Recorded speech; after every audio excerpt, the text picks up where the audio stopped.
സംസ്ഥാനത്തെങ്ങും ശക്തമായ വേനൽ മഴയും കാറ്റിലും മഴയിലും പലയിടത്തും നാശനഷ്ടങ്ങളുണ്ടായി. ഒറ്റപ്പെട്ട ശക്തമായ മഴയ്ക്ക് സാധ്യതയുള്ളതിനാൽ 7 ജില്ലകളിൽ ഇന്ന് യെല്ലോ അലർട്ട് പ്രഖ്യാപിച്ചിട്ടുണ്ട്.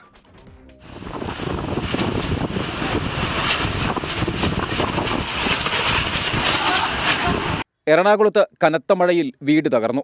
ഫോർട്ട് കൊച്ചി മുണ്ടൻവേലി രാജീവ് ഗാന്ധി സ്റ്റേഡിയത്തിന് സമീപത്തെ സുനിൽകുമാറിന്റെ വീടാണ് ഭാഗികമായി തകർന്നത്.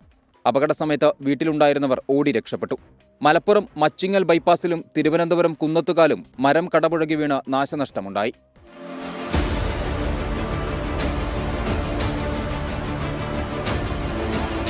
ഇടുക്കിയിൽ ശക്തമായ കാറ്റിൽ വ്യാപക നാശനഷ്ടം. Kollimala saint Mary's U P സ്കൂളിന്റെ 400ഓളം ഓടുകൾ കാറ്റിൽ പറന്നുപോയി. അധ്യാപകർ കുട്ടികളെ തൊട്ടടുത്ത കോൺക്രീറ്റ് കെട്ടിടത്തിലേക്ക് മാറ്റിയതിനാൽ ആളപായമുണ്ടായില്ല. മരങ്ങൾ കടപുഴകി വീണും ശിഖരങ്ങൾ ഒടിഞ്ഞു വീണും കൃഷിനാശവും ഉണ്ടായി. മരമൊടിഞ്ഞു വീണ ഒരു വീട് ഭാഗികമായി തകർന്നു. മലപ്പുറത്ത് ടിപ്പർ ലോറിക്കും കാറിന് മുകളിൽ മരം വീണു.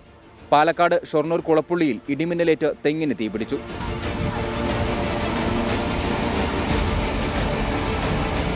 മുതുതല പുത്തൻകവലയിൽ ശക്തമായ കാറ്റിൽ വൈദ്യുത പോസ്റ്റ് കടപുഴകി വീണ് ഗതാഗതം തടസ്സപ്പെട്ടു. തെങ്ങ് കടപുഴകി കാറിന് മുകളിൽ വീണും അപകടമുണ്ടായി.